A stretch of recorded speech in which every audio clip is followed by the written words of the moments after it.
Our first reading today is about a son who is coming home to his father. The son is Tobias, his father is Tobit. Tobias has left home with a mission to collect the money that his father had loaned to a relative and which the family now badly needs because Tobit had gone blind, nabulag siya. He lost his job and he had gone through very hard times in spite of being a righteous man. Now Tobiah the son comes home, not just with the mission accomplished, he also brings home the medicine that his father needs in order to regain his sight. He has been mentored by the angel Raphael in disguise all throughout his journey. He had also left alone but is now returning with a wife. And the wife is Sarah, the woman whom Tobiah had liberated from a curse and to whom he has proposed marriage. In short, the son is coming home to vindicate his father and to vindicate Sarah as well. Sa gospel naman natin, Jesus is reacting to the Pharisees who are looking down on him dahil hindi siya taga-Judea. He is from Galilee. And these Pharisees are also reacting scornfully to people who say that Jesus was the much-awaited Messiah. Anong reaction nila? They say, well, the Messiah has to come from Bethlehem in Judea. And he's supposed to be a son of David or a descendant of King David. Alam nyo, I have a feeling na itong mga Pharisees na ito ay mga tipong marites baga.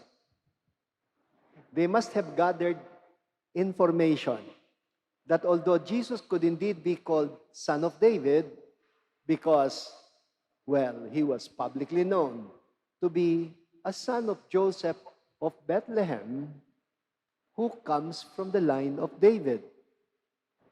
Pero siyempre, there were people in his hometown in Bethlehem who refused to welcome him because may intriga. There was an intrigue that Mary's son was conceived out of wedlock. That Mary was already pregnant when Joseph took her as his wife. Alam niyo yung story na yon. It is in the Gospel of Matthew. So, they raised an issue. Hindi yan anak ni David. Kasi hindi naman totoong anak ni Joseph. So, kaninong anak siya? He is a son whom Joseph himself, a native of Bethlehem in Judea, had accepted as his own, but whom his fellow Judeans are rejecting.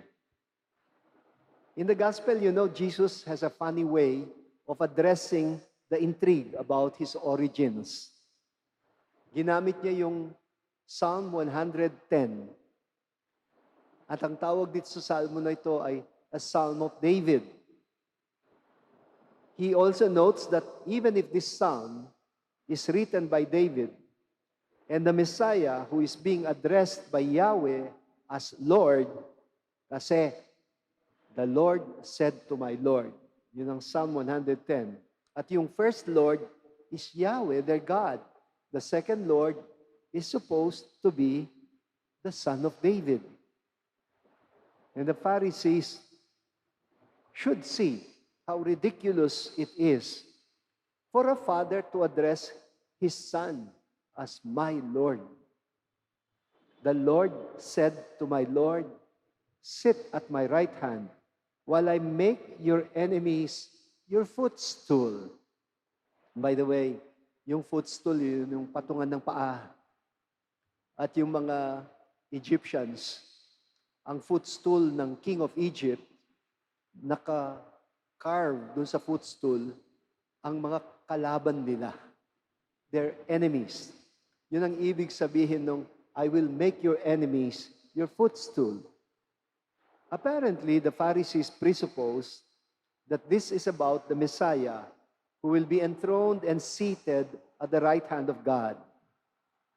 But Jesus' point is, we have someone here in this sound who is more than a son of David.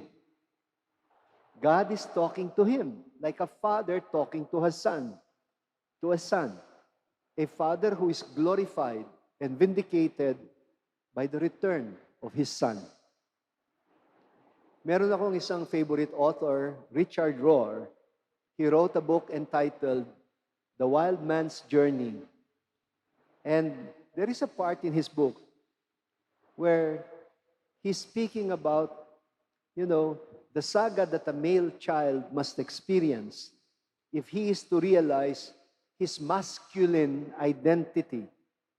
And that is the stage where he has to leave home and come back with a gift. Alam naman natin, leaving home is a painful experience. Pero para ba itong rite of passage? A rite of passage that the son has to undergo for him to be able to grow and mature. At some point, he has to learn to let go, as it were, to detach from that attachment to his parents' home so that he can achieve his life's purpose and come back with a gift of a newfound self. The way Tobias came home and accomplished his father's vindication after suffering from humiliation. Alam nyo, nowadays, we live in societies that tend to raise male children like spoiled brats, like entitled brats who never really experience leaving home in order to achieve their life's mission and purpose. They claim a seat on the Father's throne, kumbaga, never getting to realize that this is not possible unless they go through the rite of passage from being trampled underfoot like a footstool to being elevated at the right hand of God.